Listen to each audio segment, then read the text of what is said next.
Halo semuanya, bismillahirrahmanirrahim. Assalamualaikum warahmatullahi wabarakatuh. Semangat pagi, pagi, pagi, pagi. Yes, senang sekali rasanya saya kembali lagi bersama kalian di dalam pembelajaran pendidikan Pancasila dan Kewarganegaraan.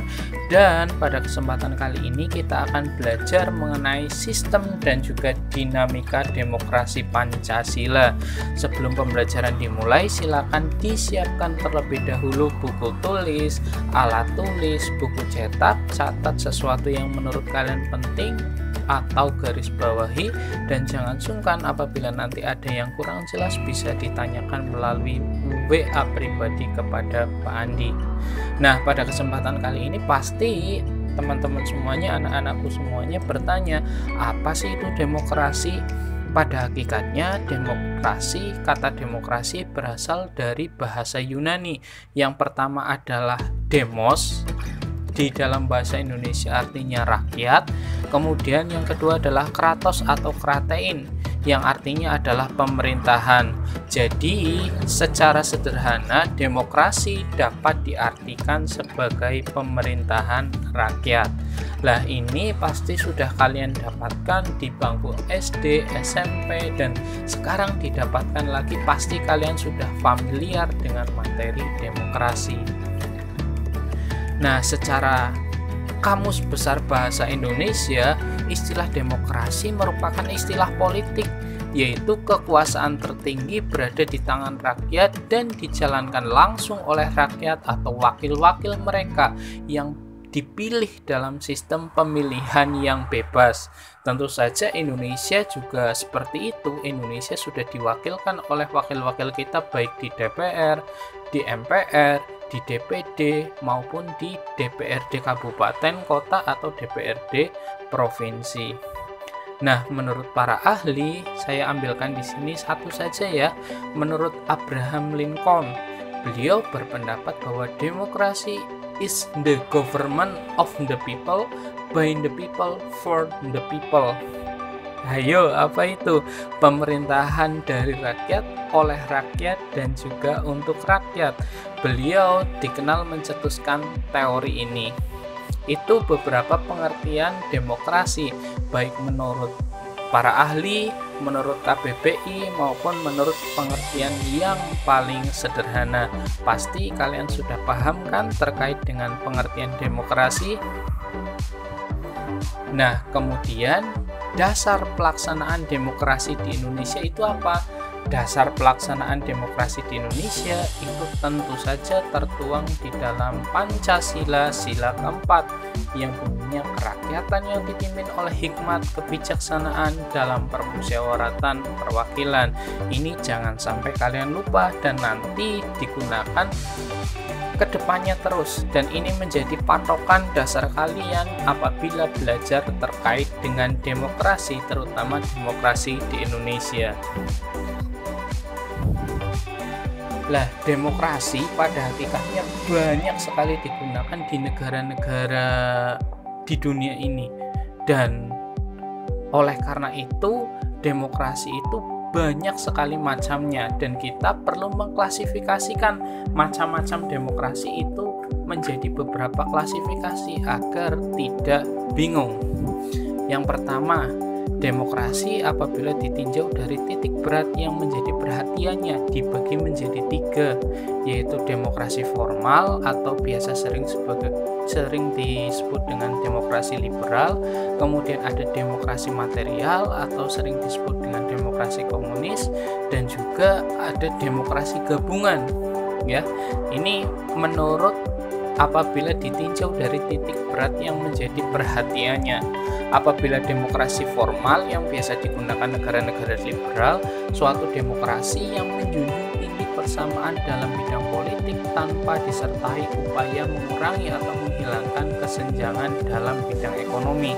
Sedangkan demokrasi material yang biasa sering dipakai oleh negara-negara komunis, yaitu demokrasi yang dititik beratkan pada upaya untuk menghilangkan perbedaan dalam bidang ekonomi, sedangkan persamaan dalam bidang politik kurang diperhatikan, bahkan kadang-kadang dihilangkan.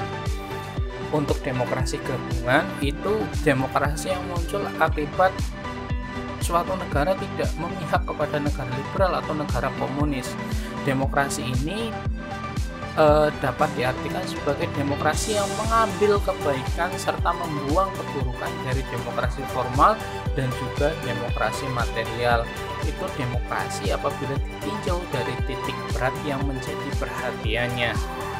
Kemudian yang kedua, klasifikasi berdasarkan ideologinya. Diklasifikasikan yang pertama yaitu demokrasi konstitusional atau demokrasi liberal, yaitu demokrasi yang didasarkan kepada kebebasan atau individualisme. Sedangkan yang kedua adalah demokrasi rakyat atau sering disebut dengan demokrasi proletar, yaitu demokrasi yang didasarkan pada Marxisme, komunisme. Demokrasi ini itu mencita-citakan masyarakat tanpa adanya kelas sosial. Jadi ini klasifikasi demokrasi berdasarkan ideologi. Hanya dua ya, demokrasi konstitusional dan juga demokrasi rakyat. Dan yang terakhir adalah demokrasi apabila ditinjau dari cara penyaluran kehendak rakyat. Yang pertama adalah demokrasi langsung, yang kedua adalah demokrasi perwakilan, yang ketiga adalah demokrasi gabungan. Lah, demokrasi langsung itu apa? Apabila rakyat langsung mengemukakan kehendaknya di dalam rapat yang dihadiri oleh seluruh rakyat. Dulu ini sering digunakan pada masa Yunani kuno dan juga Romawi kuno. Mereka berkumpul di suatu tempat untuk menentukan suatu kebijakan. Namanya adalah Akropolis waktu itu. Namun apabila sekarang diimplementasikan di dalam kehidupan mungkin agak sulit untuk menerapkan demokrasi langsung. Makanya kebanyakan negara di dunia ini menggunakan demokrasi perwakilan, yaitu rakyat menyalurkan kehendaknya dengan memilih wakil-wakil untuk duduk di dalam Dewan Perwakilan Rakyat. Namun di sini rakyat juga harus tetap mengawasi kinerja dari wakil-wakil mereka, jangan sampai melenceng dari tugas dan juga wewenangnya. Dan yang terakhir adalah demokrasi gabungan, yang merupakan gabungan antara demokrasi langsung dengan demokrasi perwakilan. Rakyat memilih wakilnya di DPR, kemudian dewan itu dikontrol oleh rakyat dengan sistem referendum. Dan ini sedikit ya negara yang menggunakan demokrasi gabungan seperti ini. Mungkin nanti kita bahas di pertemuan selanjutnya. Nah, sebuah negara dapat dikatakan menganut sistem demokrasi apabila negara tersebut menganut prinsip-prinsip demokrasi, dan di sini kurang lebih ada 6 prinsip demokrasi yang harus dipenuhi oleh sebuah negara apabila mau dikatakan sebagai negara demokratis. Yang pertama adalah menyelesaikan perselisihan dengan damai dan secara melembaga. Kemudian yang kedua, menjamin terselenggaranya perubahan secara damai dalam suatu masyarakat yang sedang berubah. Kemudian yang ketiga, menyelenggarakan pergantian pemimpin secara teratur, membatasi pemakaian kekerasan sampai seminimum mungkin. Kemudian ada mengakui serta menganggap wajar adanya keanekaragaman, dan terakhir menjamin tegaknya keadilan. Saya rasa untuk semua elemen, semua prinsip-prinsip tersebut sudah diterapkan di Indonesia dan sudah dilaksanakan di Indonesia sejak lama. Oleh karena itu, saya dapat menyimpulkan bahwa Indonesia menganut sistem demokrasi dan sudah dilaksanakan secara tepat.